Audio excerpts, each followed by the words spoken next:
Sponsorship यानी कफाला change करने के लिए कौन सा प्रोसीजर को फॉलो करना पड़ता है। दूसरा सवाल, कफाला चेंज करने के लिए क्या क्या डॉक्यूमेंट चाहिए। क्या टेस्ट पीरियड में कफाला चेंज हो सकता है। अगर आप कतर छोड़कर चले जाते हैं तो कितने दिनों के बाद दोबारा कतर वापस जा सकते हैं। अस्सलाम वालेकुम दोस्तों, मैं हूं असलम आलम और आप देख रहे हैं गल्फ एक्सपर्ट। दोस्तों, इस वीडियो में कतर में स्पॉन्सरशिप चेंज करने के बारे में डिटेल से इन्फॉर्मेशन देने वाला हूं, जिसमें स्पॉन्सरशिप चेंज और एंड ऑफ सर्विस, घर जाने के बाद में कितने दिनों के बाद वापस कतर आ सकते हैं, उसके अलावा इसके बारे में कतर का रूल क्या है, इन सारी चीज़ों के बारे में डिटेल से आप लोगों को जानकारी देने वाला हूं। वीडियो के आखिर में जो बात बताने वाला हूं, अगर उसको आप नहीं देखेंगे तो हो सकता है कि आपको बाद में पछताना भी पड़ सकता है। तो ये वीडियो बहुत ही ज़्यादा इन्फॉर्मेटिव होने वाली है, तो इस वीडियो को लास्ट तक ज़रूर देखें और इस वीडियो को लाइक करके अपने दोस्तों के साथ भी शेयर करें ताकि उन्हें भी ये जानकारी मिल सके, क्योंकि ये बिल्कुल जेन्युइन इन्फॉर्मेशन है, कतर के न्यूज़पेपर में पब्लिश हुआ है। इस वीडियो को लाइक करने वालों को एडवांस में थैंक यू बोलना चाहता हूं। तो हम चलते हैं आज के असल टॉपिक की जानिब। स्पॉन्सरशिप यानी कफाला चेंज करने के लिए कौन सा प्रोसीजर को फॉलो करना पड़ता है। मिनिस्ट्री ऑफ लेबर का जो ऑनलाइन इलेक्ट्रॉनिक सिस्टम है, उसके जरिए अपनी कंपनी को एग्रीमेंट के ख़त्म करने और कफाला चेंज करने के बारे में नोटिस देना पड़ेगा। मान लीजिए कि आज जैसे 1 फरवरी है, आपने अपनी कंपनी को ऑनलाइन नोटिस दिया कि अगले महीना में 5 मार्च के बाद अपनी कंपनी के लिए अवेलेबल नहीं होंगे, कंपनी के लिए काम नहीं कर सकेंगे। तो आज नोटिस देने के टाइम से लेकर के काम छोड़ने के दरमियान जो बीच का टाइम है, इसको नोटिस पीरियड बोलते हैं। इस नोटिस पीरियड में आपको अपनी पुरानी कंपनी के पास ही रहकर काम करना पड़ेगा।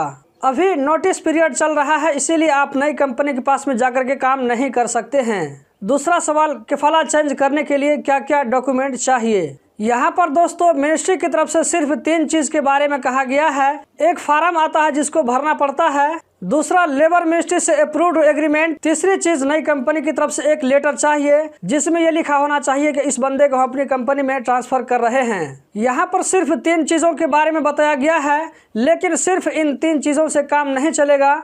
अगर आप इन 3 चीज़ों को लेकर के डॉक्यूमेंट सबमिट करते हैं तो आपका 100% रिजेक्ट आ जाएगा। क्योंकि जब मैं कतर में टाइपिंग सेंटर में काम करता था तो मैं ये भी काम करता था। इसमें जो 3 चीज़ बताई गई है, फार्म, एग्रीमेंट और नई कंपनी की तरफ से लेटर, इसके अलावा आपको चौथी, 5वीं और 6ठी चीज़ भी चाहिए। चौथी चीज़ जो चाहिए, आप अपनी कंपनी को जो रिजाइन देंगे उसको भी स्कैन करके रखना पड़ेगा। उसके अलावा 5वीं चीज़ जो चाहिए आपको, वो नई कंपनी की तरफ से कंप्यूटर कॉपी चाहिए। और जो 6ठी चीज़ है वो है आपका कतर आईडी, जो कि स्कैन करके इन सारी चीज़ को PDF बना करके साथ में भेजना पड़ता है। इसके बाद ही आपको अप्रूवल मिलेगा। आगे इसमें जो कहा जा रहा है वो ये कि अगर आपने अपनी कंपनी के पास 2 साल या 2 साल से कम काम किया है तो काम छोड़ने से 1 महीना पहले अपनी कंपनी को नोटिस देना होगा। इसी तरह अगर आपने अपनी कंपनी के पास 2 साल या इससे ज़्यादा काम किया है तो काम छोड़ने से 2 महीना पहले अपनी कंपनी को ऑनलाइन नोटिस देना होगा। मतलब कि नोटिस देने के डेट से लेकर के 2 महीना के बाद आप अपनी कंपनी को छोड़कर जा सकते हैं। इस बीच में 2 महीना आपको अपनी पुरानी कंपनी के पास ही काम करना पड़ेगा। दोस्तों, इस वीडियो को लास्ट तक ज़रूर देखें, हो सकता है कि कुछ लंबी हो जाए, लेकिन आप लोगों को आपके मन में जो सवाल उठने वाला है उसका जवाब भी आप लोगों को आगे मिल जाएगा।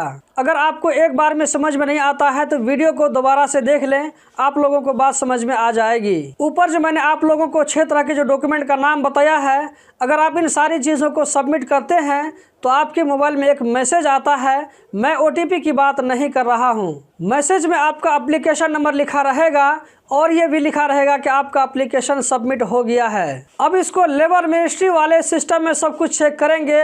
अगर सब कुछ बराबर है तो हफ्ता या 10 दिन के बाद में आपको दूसरा मैसेज आएगा, जिसमें आपको ये लिखा रहेगा कि आप फलां डेट के बाद नई कंपनी में अपना ID चेंज करवा सकते हैं और उस डेट के बाद नई कंपनी वाले आपके साथ में नई एग्रीमेंट बना सकते हैं। इस पीरियड के ख़त्म होने के बाद में नई कंपनी वाले आपके साथ में एग्रीमेंट बनाएंगे, फिर उसके बाद इकामा बनवाएंगे। इस तरह आप नई कंपनी में ट्रांसफ़र हो जाएंगे। क्या टेस्ट पीरियड में कफाला चेंज हो सकता है? दोस्तों, आप में से कुछ लोगों को हो सकता है कि टेस्ट पीरियड समझ में नहीं आया होगा, तो मैं आप लोगों को क्लियर कर देता हूं। वो ये कि जब आपका एग्रीमेंट बनता है तो एग्रीमेंट में कुछ टेस्ट पीरियड होता है। ये 1 महीना से लेकर के 6 महीना तक होता है। इस बीच में आपको कंपनी वाले चाहे तो अगर आप काम बराबर नहीं कर पा रहे हैं, ठीक से नहीं कर पा रहे हैं, तो इस पीरियड में आपको कंपनी वाले घर भेज सकते हैं। तो इसको टेस्ट पीरियड बोलते हैं। तो ये ज़्यादा करके 3 महीना या 6 महीना का होता है। तो इसी के बारे में यहाँ पर कहा जा रहा है कि क्या टेस्ट पीरियड में कफाला चेंज करवा सकते हैं। तो मिनिस्ट्री ऑफ लेबर की तरफ से कहा जा रहा है कि टेस्ट पीरियड में भी कफाला चेंज हो सकता है। उसके लिए आपको अपनी कंपनी को 1 महीना का नोटिस पीरियड देना होगा, यानी कंपनी छोड़ने से या काम छोड़ने से पहले आप लोगों को 1 महीना पहले कंपनी को बताना पड़ेगा। टेस्ट पीरियड में कफाला चेंज करने की सूरत में आपकी जो पुरानी कंपनी है, आपकी नई कंपनी से वो खर्च का डिमांड कर सकती है जो कि पुरानी कंपनी ने आपके पीछे किया है, जैसे कि वीज़ा फीस का पैसा, टिकट का पैसा, QVC का पैसा। लेकिन ये जो सारी फीस होगी, ये फीस 2 महीना की बेसिक सैलरी से ज़्यादा नहीं होना चाहिए। यहाँ पर मैं बताता चलूँ कि ये सारी फीस और टिकट का पैसा वर्कर को ही पहले से पे करना पड़ता है। लेकिन ऐसे नए लोगों के लिए मेरा सजेशन यही होगा कि आप कतर आने के साथ साथ कंपनी चेंज करने के बारे में मत सोचें, वरना आपकी कंपनी आपके खिलाफ कोई बड़ा कदम भी उठा सकती है। मान लीजिए जैसे बला हुरूब भी लगा सकती है, जो कि कतर में बहुत ज़्यादा देखने को मिल रहा है। पुराने कंपनी वाले ये सोचते हैं कि अगर ये बंदा मेरी कंपनी में काम नहीं करेगा तो इसको किसी दूसरी जगह भी काम करने नहीं देंगे। इसके ऊपर मैं करीब 10 दिन पहले ही वीडियो डिटेल से बना चुका हूँ। दोस्तों, कतर का रूल ये भी है कि अगर आप नोटिस पीरियड के दौरान अपनी पुरानी कंपनी के पास में काम नहीं करते हैं तो आप जितना दिन काम नहीं करेंगे तो आपकी पुरानी कंपनी उतना पैसा आपसे डिमांड भी कर सकती है या आपकी सैलरी से काट भी सकती है। यहाँ पर एक और बहुत इंपॉर्टेंट रूल बताने वाला हूँ। इससे पहले भी मैं आप लोगों को बहुत बार बता चुका हूँ। वो ये कि आप जो कंपनी चेंज करवाते हैं तो इसमें जहाँ भी जो भी खर्चा आएगा, चाहे वो 1 रियाल का हो या 1000 रियाल का हो या 500 रियाल का हो, जो भी खर्चा होगा वो खर्चा नई कंपनी को देना पड़ेगा। कतर का यही रूल है। लेकिन कतर में 95% कंपनी वाले इस रूल को फॉलो नहीं करते हैं। वो लोग सारा का सारा पैसा वर्कर को बोलते हैं पे करने के लिए। यहाँ तक कि एक फोटोकॉपी या ये कि एप्लीकेशन सबमिट करने का जो 20-25 रियाल चार्ज होता है, वो चार्ज भी वर्कर को ही पे करना पड़ता है। तो कतर के रूल के हिसाब से आपके पॉकेट से 1 रियाल भी खर्चा नहीं होना चाहिए। अगर आपने पुराने कंपनी के साथ में 1 साल या उससे ज़्यादा काम किया है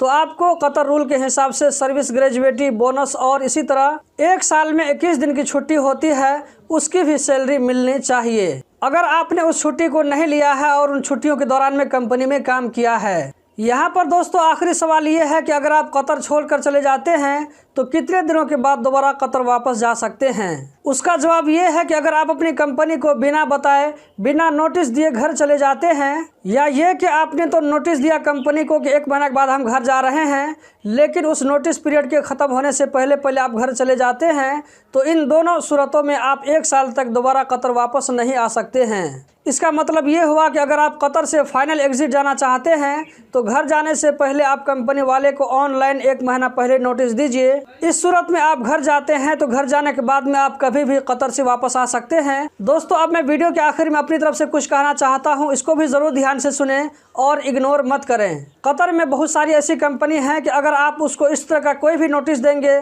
चाहे घर जाने की नोटिस हो या कंपनी चेंज करने की नोटिस हो, या कंपनी वालों को कुछ भी सुनगुन लगता है कि फला बंदा मेरी कंपनी छोड़ करके दूसरी कंपनी में जाने के लिए सोच रहा है या प्लानिंग कर रहा है, तो ऐसे लोगों का फ़ौरन ब्लॉक हुरूब लगा दिया जाता है कि ये बंदा मेरी कंपनी को छोड़ करके बाहर भाग गया है। ब्लॉक हुरूब लग जाने के बाद में आप कंपनी चेंज नहीं करवा सकते हैं। इस सूरत में ज़्यादा चांस है कि आपको पुलिस के जरिए घर वापस जाना पड़ेगा। कंपनी वाले ब्लॉक हुरूब को बहुत ज़्यादा मिसयूज़ कर रहे हैं। लेबर मिनिस्ट्री की तरफ से इसके बारे में कोई भी छानबीन नहीं होती है कि ये ब्लॉक हुरूब का केस सही है या फेक है। अगर आप इसके खिलाफ लड़ना चाहते हैं तो ये आसान नहीं होता है, इसमें वक्त भी लगता है। बहुत सारे लोग ऐसे भी हैं जो कि कोर्ट और कचहरी के झंझट को देख करके वापस घर जाना ही मुनासिब समझते हैं। कुछ लोग ये भी सोचते हैं कि चलो जब तक पकड़े नहीं जाते हैं तब तक इधर उधर काम करते हैं, जब पकड़े जाएंगे तो उस वक्त घर चले जाएंगे। गवर्नमेंट को इसके बारे में नोटिस लेना चाहिए और कंपनी वाले जो ब्लॉक ग्रुप का मिसयूज कर रहे हैं इसमें कुछ न कुछ अपडेट होना चाहिए। इसीलिए दोस्तों कंपनी चेंज करने से पहले सब कुछ देख लें और कंपनी को बता करके ही कफाला चेंज करें। दोस्तों इस वीडियो में मैंने कतर रूल के साथ साथ वहां पर जो ग्राउंड हकीकत है उसको भी बताया है। उम्मीद करता हूं ज़रूर पसंद आई होगी। कतर के बारे में रोजाना इसी तरह की इन्फॉर्मेटिव वीडियो देखते रहने के लिए चैनल को सब्सक्राइब करें, इस वीडियो को लाइक करें। वीडियो देखने का बहुत बहुत शुक्रिया।